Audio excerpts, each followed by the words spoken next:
Evet, herkese merhaba sevgili öğrenciler. Doğal sayılar 2'yi anlatacağım size. Yani ne demek doğal sayılar 2? Zaten 3. sınıfın ilk videosunu çekmiştim doğal sayı. Sadece en yakın onluğa yuvarlamada kalmıştım. Yani bundan önceki konuları çekmiştim. Şimdi diğer yarı kalan kısmını anlatacağım size. Önce en yakın onluğa yuvarlama nedir? Diyor ki arkadaşlar birler basamağındaki rakamı 5'ten küçük olan sayılar kendi onluklarına yuvarlanır. Bunlara birazdan örnek vereceğim zaten. Hani ilk böyle sözel olarak olunca zor geliyor. Birazdan örnekleyeceğiz. Birler basamağındaki rakamı 5 olan sayılar bir sonraki onluğa yuvarlanır. Yani şöyle bir örnek yazalım. Mesela şu birinci de 5'ten küçük. 14 olsun. Bu 10'a mı yuvarlanır? 20'ye mi yuvarlanır? Bu kısım onlar basamağı, birler basamağı 5'ten küçükse ne dedi? Küçük olan sayı kendi onluğuna yuvarlanır. Yani kendi onluğu ne demek? 14 olduğu için 10'a yakın demek, 10'a yuvarlanıyor. Burada ise birler basamağındaki rakamı 5 olan doğal sayılar diyor. 25 mesela 20'ye mi yuvarlanır? 30'a mı? 5 olanlar da bir sonraki onluğa yani 30'a yuvarlanır demek istiyor. Üçüncü şıkta ise birler basamağındaki rakamı 5'ten büyük olanlar. 36, 40 ve 30 var. Hangisine yuvarlanır? 5'ten büyük olduğu için tabii ki bir üste yuvarlanır. Sonuçta 5 de üste yuvarlanıyor. Kısaca biz burada ne anladık?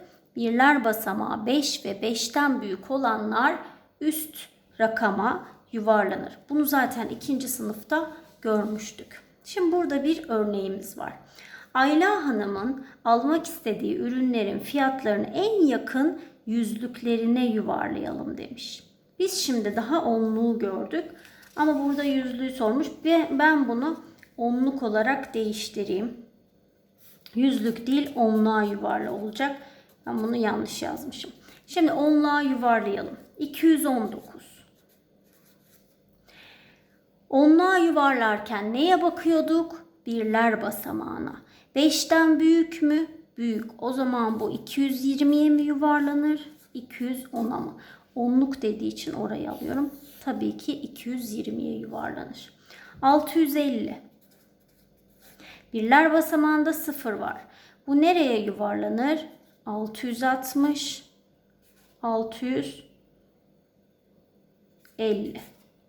Bu yine aynen kalır 650 olarak. Geçtik. 876. Birler basamağına bakıyorum. 6 büyük olduğu için 880 mi? 870 mi? 880. 5'ten büyük olduğu için. Geçtim diğer sayfama. Burada da en yakın yüzlüğe yuvarlama. Nasıl onlukta birler basamağına bakıyorsam yani sağ taraftaki burada da onlar basamağına bakacağım. Bir doğal sayının onlar basamağındaki rakam 5'ten küçük ise 215. Bu 5'ten küçük değil mi? Kendi yüzlüğüne yuvarlanır. Yani 200 mü? 300 mü? 200 olur. Çünkü 5'ten küçük. Bu şekilde. Yine bir doğal sayının onlar basamağındaki rakam 5 ise bir sonraki yüzlüğe, 5'ten de büyük ise bir sonraki yüzlüğe yuvarlanır. Burada örnekte göstereceğim size. 219. Onlar basamağımız 1. 219'un üstü nedir? 300. Yüzler dediği için ben 300 yazıyorum. 6, 220 en yakın. Ama bunu ben 200'de alabilirim. Çünkü yüzlük olduğu için. 200-300 diye gidiyor ya, öyle düşünün. En yakın nedir? 200'e yakındır. Geçtim. 658 demiş. 700'e mi? 600'e mi? Şurası 5. 5 ve 5'ten büyük olan neydi? Bir üst yüzleydi. 700'e yuvarlanır. Şimdi arkadaşlar kısaca anlattıktan sonra hemen konu testimize başlayabiliriz. 815. Burada genel tekrar yaptık. Ezgi'nin okuduğu doğal sayının onlar basamağında hangi rakam vardır? Önce rakamı yazalım. 815. Onlar basamağı neresiydi? Birler. Unutmayın, soldan başlıyoruz, tersten. Birler, onlar ve yüzler. Basamakları. Bana onlar basamağında hangi rakam var dediğinde bir rakamı var diyeceğim. İkinci örneğimde aşağıdaki sayılardan hangisinin en yakın onluğa yuvarlatılmışı kendisinden küçüktür? Şimdi biz bunları en yakın onluğa yuvarlayacağız. Onluğa yuvarlarken birler basamağına bakacağım. 445. 440'a mı yakın, 450'ye mi? 450'ye değil mi? 5 ve 5'ten büyük. 297, 7 olduğu için bir üste yuvarlanır. 300'e. 143, 5'ten küçük olduğu için 140'a. Hangi sayı kendisinden küçük? 450, 445'ten büyüktür. 300 bundan büyüktür ama 140, 143'ten küçüktür. Evet, üçüncü örneğimiz bir şifre, kasa sözcüğü diyor. 7545 ile şifrelenmiştir. Buna göre Saka sözcüğün şifresi. Bu bir eğlence olsun diye ekledim bu soruyu. Şimdi 75 45. Demek ki A harfimiz 5, K harfimiz 7, S harfimiz de 4 oluyor. Buna göre Saka'yı bulabiliriz biz. S harfimiz 4'tü. A harfimiz 5'ti. K 7, A 5. 4575. Bu şekilde arkadaşlar okulistik sınavlarında ve bazen sınavlarda sorular geliyor. Hani böyle aşikar olmanız için ekledim. Burada tahtamızda sayılarımız var. Yukarıdaki sayıları büyükten küçüğe doğru sıralamak istiyoruz. Hangisi doğrudur? Sıralamayı da gördük. Bir önceki videomda soru eklemiştim. Yine burada hatırlatmak amacıyla ekliyorum. Sıralama yaparken büyükten küçüğe dediği için önce büyük sayı. Büyük sayıyı nereden bulacağım? Yüzler basamağı en büyük olacak. 4, 4, 5, 5. En büyük 500'ler. İkinci rakamı 2'ye bakıyorum onlara. 2 ve 1. O zaman en büyük 524 oluyor. Sonra 519. Şimdi geldim 4'lere.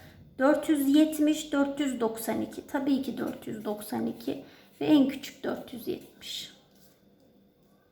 Cevabım B oldu. Evet, balonlu arkadaşlarımız var. Burada renkli renkli balonlarımız var. 2 öğrencimiz var. Ritmik sayma yapıyorlar. Ritmik saymayı da gördük. Hangi sayıyı 2 öğrenci de söyler? Şimdi belli bir yerde kalmış. Bulalım biz. 6, 12, 18. Demek ki kaçar kaçar sayıyor? 6'şar 6'şar. 18 sonra 24 ve 30. Geldim. 10, 15, 20. Beşer beşer. 25, 30. İkisinde de hangi rakamımız ortak? 30 rakamımız. Burada da arkadaşlar yine ileriye doğru sayarken belli bir kural yapıyoruz. Örüntümüz var yani. Geriye kurallar vardır diyor. Bu kurallara göre soru işareti yerine hangisi gelmelidir? Burada hem ileri hem geri saymış. Hemen yapalım. Kuralımızı bulalım. 6'dan sonra 12 demiş. Ne yapmış? Artı 6 eklemiş. 12'den 9'a düşmüş. Ne yapmış? 3 çıkarmış. 9'dan tekrar 15'e çıkmış. Sayıyorum 9'dan 15'e kadar 6 eklemiş. Demek ki kuralım 6 ekle 3 çıkar. 6 ekle 3 çıkar. Sırada ne var? 6 ekleyeceğim. 12'ye 6'yı topladığımda 18. Benim soru işaretim ne oluyor? 18 oluyor. Evet, devam edelim. Burada da sevgili öğrenciler 3 tane çocuk var. Sokak numaralarımız var. Birincisi 316. 407. ve 484. sokaklarmış. Bu çocuklar diyor sokakların numaralarını gösteriliyor.